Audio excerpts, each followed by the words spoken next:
According to Zillow, the city of Buffalo is projected to be, quote, the hottest housing market of 2024. But what exactly does that mean? To talk more about this, we are joined by Emily Cornwell, an agent with Howard Hanna. Emily, thank you so much for being here this afternoon. Thank you for having me.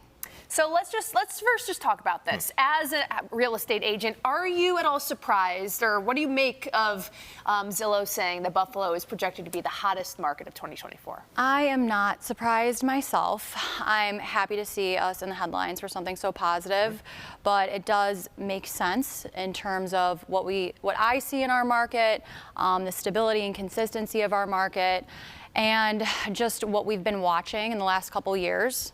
You know, it's been a little bit of a dip last year with interest rates increasing, but now it's settling down a little, and spring market coming up, I do foreshadow a really strong market for Buffalo in 2024. And I think it's important to talk less about this sort of so-called study and more about the realities that we're seeing here, because Buffalo, whether or not it's the hottest in the country, it certainly is a market that mirrors other very busy markets that are, thankfully, seeing an uptick.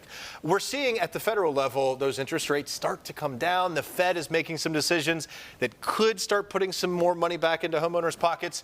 We're out of the holiday season. Now we're in January. People start looking. Is that what you're seeing? Are people getting that interest back? Yes, definitely. Historically, and in terms of people that are not yet homeowners, having a great population of millennials that are going into their home buying years and being in a better position to do that with the interest rates and having such a strong job market here as well. All of those factors really help establish us as a stable market to invest in and a great place for people to be able to buy the American dream, to be homeowners in our area. What does the inventory look like right now? Is the inventory there?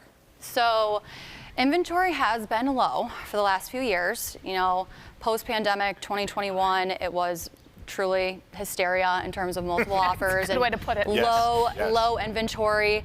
We have been seeing a little bit higher days on market because of last year's interest rates, but today we're at 6.62, a big difference from last year, climbing towards 8%.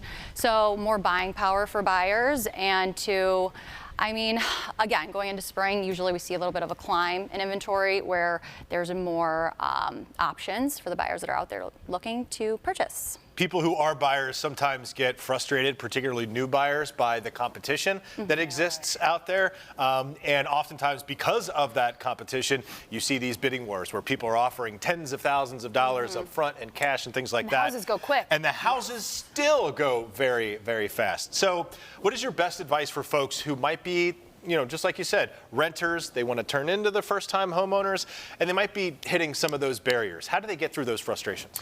Well, I tell a lot of my clients, I work with a lot of buyers and a lot of first-time home buyers.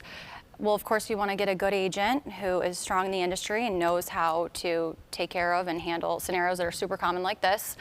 Having the right mindset going in, having a little bit of faith, I'd say, that the right one will present itself, but to going in armed with knowledge and knowing what you're up against, but that there's a solution to all of these obstacles. There are ways around it. There are creative solutions to apply to. So talking to your agent and getting a strong offer in, and it'll work. It will. So maybe you don't have to do that. You don't have to put all that money up front. Like you said, you can be creative. It depends. Into our market, at this, like right now, going into the spring market, now's a good time to get into. It's less competition. We're at a really good spot for buyers. You heard it here first. That's right. Get in now. Unfortunately, our time is short. Emily, thank you so much for coming on and sharing your insight with us. It's been a pleasure. Thank you for having me. Appreciate it.